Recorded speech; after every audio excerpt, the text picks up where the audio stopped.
Hello friends, welcome to my Pathshala for you. दोस्तों, general science का आज पार्ट 8 है जिसमें हम डिस्कस करेंगे टॉप 25 एमसीक्यूज जो आपके आने वाले एग्जाम एसएससी, सीजीएल, बीईओ, लेखपाल, यूपीटीपीएससी और स्टेट पीसीएस और अन्य वनडे एग्जाम के लिए बहुत ही महत्वपूर्ण होंगे। इसलिए वीडियो को अंत तक जरूर देखिएगा। डेफिनेटली ये वीडियोस आपके आने वाले एग्जाम के लिए हेल्प करेगी। और दोस्तों, अगर वीडियो अच्छा लगे तो प्लीज़ लाइक और शेयर जरूर करिए और माय पाठशाला फॉर यू को सब्सक्राइब करना न भूलिए।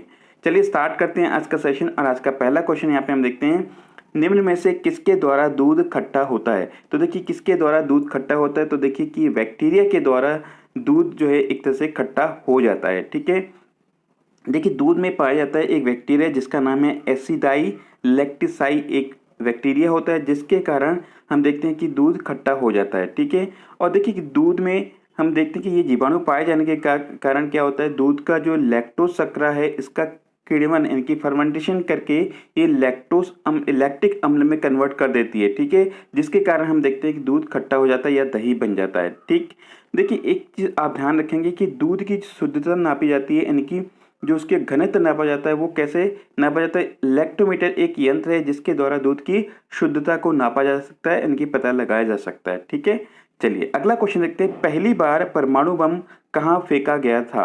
तो देखिए पहली बार परमाणु बम कहाँ फेंका गया था, तो देखिए ये हिरोशिमा में फेंका गया था। तो देखिए इस क्वेश्चन को यहाँ पे लेने का अर्थ मेरे यहाँ पे है कि परमाणु बम के बारे में हम इसमें जानेंगे। ठीक है, तो देखिए परमाणु बम ये हिरोशिमा में 6 अगस्त को फेंका गया था। उसके बाद 9 अगस्त को नागासाकी में ये बम गिराया गया था। देखिए परमाणु बम की क्या विशेषता होती है, उसमें क्या क्या चीज़ पाया जाता है। देखिए इसमें यूरेनियम और प्लेटिनम का परमाणु विखंडन होता है और इसके कारण ही इसमें बहुत सारे जो एनर्जी और शक्ति जो है प्राप्त होती है। ठीक है, और देखिए इसके लिए परमाणु के केंद्रक यानी कि जो इसके न्यूक्लियस में जो प्रेजेंट है न्यूट्रॉन होता है उससे जो है न्यूट्रॉन से प्रहार किया जाता है और इसमें देखते हैं कि बड़ी मात्रा में ऊर्जा प्राप्त होती है। और इसी कारण हम देखते हैं कि इसको हम क्या कहते हैं, नाभिकीय विखंडन कहते हैं, यानी कि न्यूक्लियर फ्यूजन कहते हैं। ठीक है, यानी कि यहाँ पे न्यूट्रॉन से प्रहार किया जाता है परमाणु बम में। ठीक है, यूरेनियम और प्लूटोनियम के परमाणु पर। ठीक है, चलिए अगला क्वेश्चन यहाँ पे हम देखते हैं, किस यौगिकों में आयनिक बंध नहीं है। तो देखिए यहाँ पे आयनिक बंध यानी कि ये मीथेन में नहीं होता है आयनिक बंध। देखिए आयनिक बंध होता क्या है, तो देखिए कि आयनिक बॉन्ड हम जिसको कहते हैं एक प्रकार की एक रासायनिक बॉन्ड है जिसमें हम देखते हैं कि दो विपरीत आवेशित आयन बनते हैं और वे स्थित वैद्युत जो बल के द्वारा एक दूसरे को आकर्षित करते हैं। और इसमें हम देखते हैं कि इस विद्युत संयोजी बंध को भी हम देखिए एक तरह से इसको हम कहते हैं, इसे विद्युत संयोजी बंध भी कहते हैं, यानी कि इलेक्ट्रोवैलेंट बॉन्ड भी कहते हैं। तो देखिए इसमें क्या होता है कि एक तरह से हम देखते हैं कि जो इसमें दो विपरीत आवेश होते हैं, एक प्लस होता है एक माइनस, और इसके द्वारा जो बॉन्ड बनता है उसको आयनिक बॉन्ड कहते हैं, यानी कि आयनिक बंध कहते हैं। अगला क्वेश्चन है, वह पदार्थ जो विटामिन के चयापचय यानी कि मेटाबॉलिज्म में अप्रभावी रहता है, यानी कि इसमें कोई भी परिवर्तन नहीं होता है, और वो है anti vitamin. Option number A यहाँ पे हमारा करेक्ट हो जाएगा। नेक्स्ट क्वेश्चन देखते हैं, श्वेत प्लेग को आमतौर पर किस नाम से जाना जाता है। देखिए श्वेत प्लेग जिसको हम कहते हैं आमतौर पर किस भाषा में हम जानते हैं, तो वो है क्षय रोग जिसको हम कहते हैं इंग्लिश में ट्यूबरकुलोसिस। ठीक है, इनके टीबी, तो इसको श्वेत प्लेग के नाम से भी हम जानते हैं। और देखिए ये जो टीबी है ट्यूबरकुलोसिस ये किसके कारण होता है, तो ये सामान्यतः हम देखते हैं कि एक बैक्टीरिया है जिसका नाम कहते हैं माइकोबैक्टीरियम ट्यूबरकुलोसिस नाम का जीवाणु है जिसके कारण होता है। और देखिए इसके नाम पर ही इसको ट्यूबरकुलोसिस कहा जाता है। ठीक है, अगला क्वेश्चन यहाँ पे देखते हैं, किसके आंशिक निर्जलीकरण से प्लास्टर ऑफ पेरिस बनाया जाता है। और ये है ऑप्शन नंबर ए, यानी कि यहाँ पे जिप्सम लवण। ऑप्शन नंबर यहाँ पे ए करेक्ट हो जाएगा। देखिए प्लास्टर ऑफ पेरिस का कई बार ये फॉर्मूला पूछा जाता है, कई एग्जाम में पूछा भी गया है। तो इसका फॉर्मूला होता है CaSO4 और इसमें हाफ H2 अगर हम जोड़ देते हैं तो ये एक तरह से अर्ध जलीय कैल्शियम सल्फेट है जिसको हम प्लास्टर ऑफ पेरिस के नाम से जानते हैं। ठीक है, देखिए प्लास्टर ऑफ पेरिस के बहुत सारे उपयोग है, जैसे मूर्ति बनाने, खिलौने और जो बहुत सारे ऐसी चीज़ों में इसका प्रयोग किया जाता है। इसके अलावा हम देखते हैं कि जो हम ब्लैक बोर्ड में चौक से लिखते हैं उसको बनाने में किया जाता है, डेंटल में इसका प्रयोग किया जाता है। और हम देखते हैं कि जो हमारी सीलिंग होती है दीवारों, उनके ऊपर देखते हैं बहुत सारे चित्र बनाते हैं या जैसे डिज़ाइन बनाते हैं, वो सारे प्लास्टर ऑफ पेरिस के बनते हैं। अगला क्वेश्चन देखते हैं, लोहे पर जंग लगना किसका उदाहरण है। तो देखिए लोहे पर जंग लगना एक तरह से ये ऑक्सीकरण का उदाहरण है। ऑप्शन नंबर यहाँ पे ए हमारा करेक्ट हो जाएगा।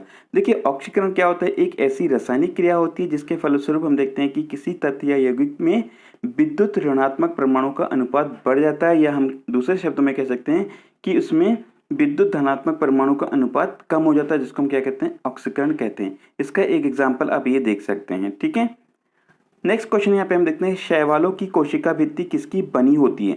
तो देखिए ये सेल्यूलोज की बनी होती है शैवालों की कोशिका भित्ति। देखिए सेल्यूलोज के बारे में मैंने कई बार बताया कि सबसे ज़्यादा जो सेल्यूलोज पाया जाता है वो कपास की रेशों में पाया जाता है। ठीक है, सबसे ज़्यादा। और देखिए सेल्यूलोज क्या है, एक तरह की एक कार्बनिक यौगिक है जिसका हम देखते हैं कि रासायनिक जो सूत्र होता है वो C6H10 और O5 की होल N, ये इसका एक रासायनिक फॉर्मूला होता है। और ये यहाँ एक बहुशक्र है जिसमें हम देखते हैं कि एक ही प्रकार के अणु लगातार जुड़ने से हजारों अणुओं वाला पॉलीमर बन जाता है। ठीक है, तो बहुत ही इंपॉर्टेंट चीज़ें आप याद रखेंगे।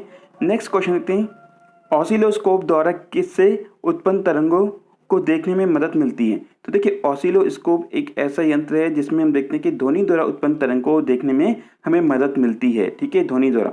और देखिए कि इसमें जो भी ग्राफिकल चीज़ें दिखाई देती है उसमें हम देखते हैं कि अलग अलग जो ग्राफिकल के रूप में हमें अलग अलग जो सिग्नल दिखते हैं उसमें क्या होता है कि वोल्टेज को प्रदर्शित करता है वो। ठीक है, ऑसिलोस्कोप के द्वारा जो ग्राफिकल बनता है। अगला क्वेश्चन देखते हैं, आदर्श गैस की ऊर्जा किस पर निर्भर करती है। तो देखिए आदर्श गैस की जो ऊर्जा है वो मोलों की संख्या पर निर्भर करती है। ऑप्शन नंबर ए यहाँ पे हमारा करेक्ट हो जाएगा। नेक्स्ट क्वेश्चन देखते हैं, किसकी अधिक मात्रा से चॉकलेट स्वास्थ्य के लिए हानिकारक हो सकती है। तो देखिए चॉकलेट में बहुत ज़्यादा मात्रा में अगर शीशा पाया जाता है जिसके लिए हम देखते हैं कि ये एक तरह से हमारे स्वास्थ्य के लिए हानिकारक होता है, इसलिए बच्चों को ये हिदायत दी जाती है कि आप ज़्यादा से चॉकलेट का सेवन ना करें। नेक्स्ट क्वेश्चन है, इलेक्ट्रॉन त्यागने की प्रवृत्ति को क्या कहते हैं। देखिए इलेक्ट्रॉन त्यागने की प्रवृत्ति अभी हमने देखा था कि वहाँ पे पिछले इसमें क्वेश्चन में देखा था कि अगर वो नेगेटिविटी बढ़ जाती है, यानी कि इलेक्ट्रॉन में जो है वो कम होता है। तो देखिए यहाँ पे त्यागने की जो प्रवृत्ति है उसको हम कहते हैं ऑक्सीकरण कहते हैं। ऑप्शन नंबर बी यहाँ पे हमारा करेक्ट हो जाएगा। देखिए इलेक्ट्रॉन ग्रहण करने की जो प्रवृत्ति होती है उसको हम क्या कहते हैं, अवकरण कहते हैं। ठीक है, ये दोनों चीज़ आप ध्यान रखेंगे। नेक्स्ट क्वेश्चन रखते हैं, पीडोलॉजी में किसका अध्ययन किया जाता है। तो देखिए पीडोलॉजी में हम भूमि का अध्ययन किया जाता है। यहाँ पे देखिए फलों, चट्टानों और कवक के अध्ययन के बारे में हम बताएंगे। तो देखिए फलों का अध्ययन पोमोलॉजी के अंतर्गत किया जाता है, और चट्टानों का अध्ययन पेट्रोलॉजी के अंतर्गत किया जाता है, और कवक का अध्ययन माइकोलॉजी के अंतर्गत किया जाता है। तो ये कुछ इंपॉर्टेंट चीज़ें हैं, कई बार यहाँ से एग्जाम में क्वेश्चन पूछे जाते हैं, आप लोग याद रखेंगे। अगला क्वेश्चन है, मुंह का पीएच मान कितना होने पर दांतों का क्षय प्रारंभ हो जाता है। देखिए पीएच जिसको हम कहते हैं पावर ऑफ हाइड्रोजन या पोटेंशियल ऑफ हाइड्रोजन। ठीक है, और इसकी वैल्यू अगर हम देखते हैं कि हमारे दांतों में ये 5.5 से कम होने पर हम देखते हैं कि हमारे दांतों जो है क्षय होने लगता है, यानी कि दांतों को नुकसान होने लगता है। ठीक है, अगला क्वेश्चन यहाँ पे हमारा है, कौन सा एक रेडियोधर्मी पदार्थ नहीं है।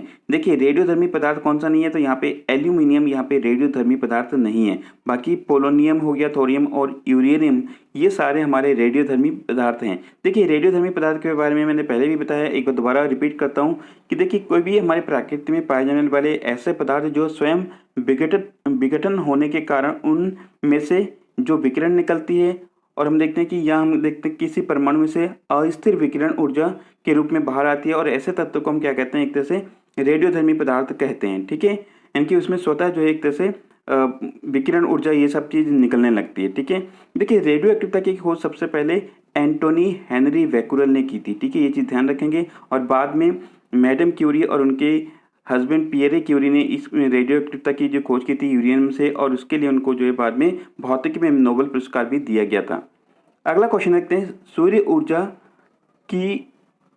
सूर्य की ऊर्जा का मुख्य कारण क्या है। तो देखिए मुख्य कारण इसमें हमारे यहाँ पे क्या है, ती है नाभिकीय संलयन। ठीक है, देखिए सूरज क्या है, देखिए सूरज में हम देखते हैं बहुत सारी की गैसें होती है और वो कंबाइन होके एक जो है उसमें एनर्जी निकलती है। तो एक तो संलयन क्या है, तो देखिए संलयन में हम देखते हैं कि दो हल्के नाभिक परस्पर संयुक्त होकर एक भारी तत्व के नाभिक की रचना करते हैं। और देखिए इस पूरे प्रक्रिया में हम देखते हैं कि जो इस पूरे प्रक्रिया को हम नाभिकीय संलयन कहते हैं। देखिए नाभिकीय संलयन के जो दौरान क्या होता है, जो भी नाभिक जो है एक निर्माण करते हैं उसमें हम देखते हैं कि जो भी द्रव्यमान इसमें संलयन में भाग लेते हैं और वो जो है धीरे धीरे कम होता है, और वो जो कमी आती है उसमें द्रव्यमान की, वो एक तरह से ऊर्जा के रूप में रूपांतरित होती है, इनकी कन्वर्ट होती है। ठीक है, देखिए इसके अपोजिट में हम देखते हैं कि जो नाभिकीय विखंडन में क्या होता है। देखिए नाभिकीय विखंडन में क्या होता है कि एक ऐसी रासायनिक क्रिया होती है जिसमें हम देखते हैं कि एक भारी नाभिक दो हल्के बराबर नाभिकों में टूट जाते हैं और जिससे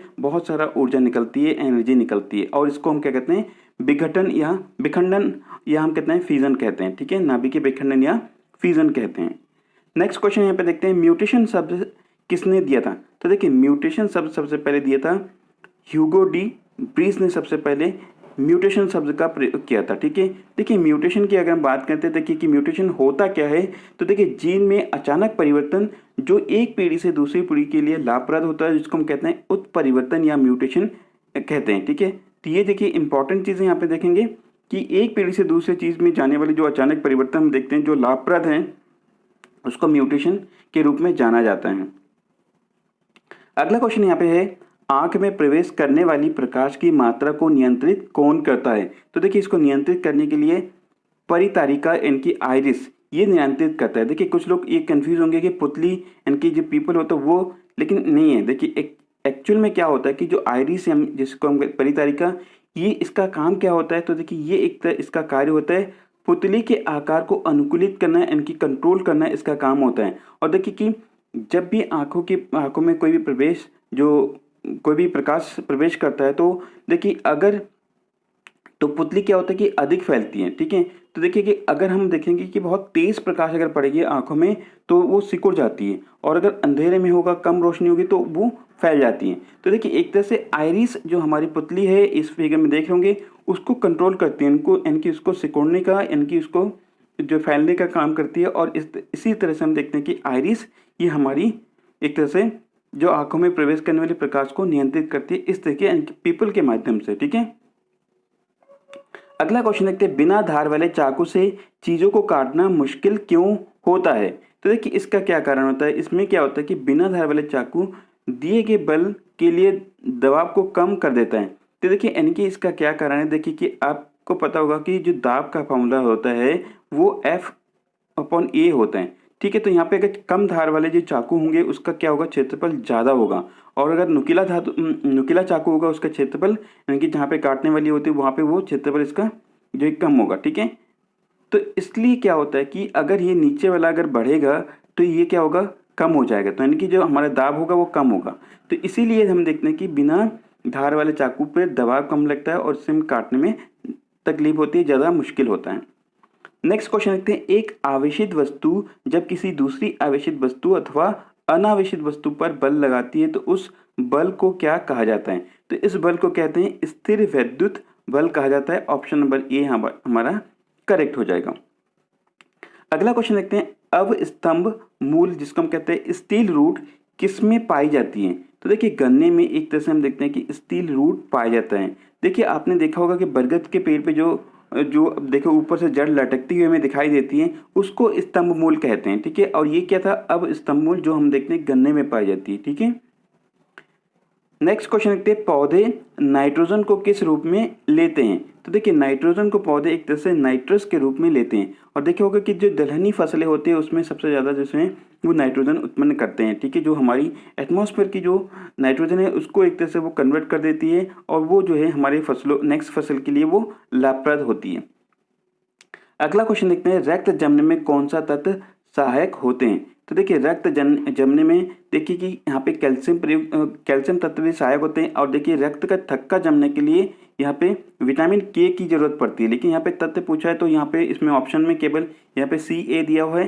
तो देखिए Ca का एटॉमिक नंबर होता है 20। ठीक है, और देखिए कि कैल्शियम की कमी से व्यक्ति में हम देखते हैं कि हाइपोकैल्सीमिया हो सकता है, और देखिए कैल्शियम की कमी से खून में इनकी मात्रा गड़बड़ा जाती है, और जो हाई बीपी की समस्या का कारण भी बन जाता है। ठीक है, नेक्स्ट क्वेश्चन यहाँ पे देखते हैं, हाइड्रोजन स्पेक्ट्रम की व्याख्या सर्वप्रथम किसने की थी। तो देखिए सर्वप्रथम जो हाइड्रोजन स्पेक्ट्रम है इसकी व्याख्या की थी नील्स बोर ने। ठीक है, देखिए रदरफोर्ड और डाल्टन की अगर हम बात करें तो देखिए डाल्टन ने एक नियम दिया था, आप लोग ध्यान रखेंगे, डाल्टन का परमाणु सिद्धांत। और इसमें क्या कहा कि डाल्टन के परमाणु सिद्धांत में ने कहा कि द्रव्यमान संरक्षण का नियम दिया था, स्थिर अनुपात का नियम दिया था, और इन सारी चीज़ पर इनका जो है परमाणु सिद्धांत जो है ये लागू था डाल्टन का, ठीक है। देखिए प्रोटॉन की खोज सबसे पहले किसने की थी? अर्नेस्ट रदरफोर्ड ने, और 1920 में उन्होंने ये प्रोटॉन की खोज की थी, ठीक है, रदरफोर्ड ने। यहाँ पे देखिए ऑप्शन नंबर डी में दिया हुआ है, ये चीज़ याद रखेंगे।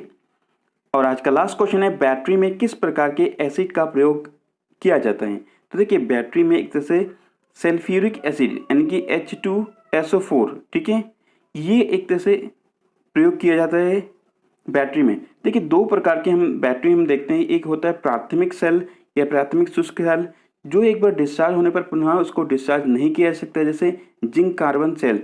जैसे हम देखते हैं कि जो हमारी टॉर्च होती है उसकी बैटरी जो मोटे मोटे आते थे, या जैसे घड़ियों में जो लंबी सेल लगती है, वो एक बार डिस्चार्ज होने के बाद उसको पुनः रिचार्ज नहीं किया जा सकता, इसको हम क्या कहते हैं? प्राथमिक सेल कहते हैं। लेकिन जो द्वितीयक शुष्क सेल होते हैं, जिसको डिस्चार्ज करने के बाद दोबारा हम उसमें चार्ज किया जा सकता है, जैसे आपने देखा कि मोबाइल की बैटरी होती है, इवन अपने जो ट्रैक्टर या जितनी भी मोटर गाड़ी होती है, वो डिस्चार्ज होने के बाद दोबारा उसमें रिचार्ज किया जा सकता है। देखिए इसमें क्या होता है कि निकल, कैडमियम सेल और एक तरह से लिथियम आयन सेल, ये सारे इसके एग्जाम्पल हैं, ठीक है।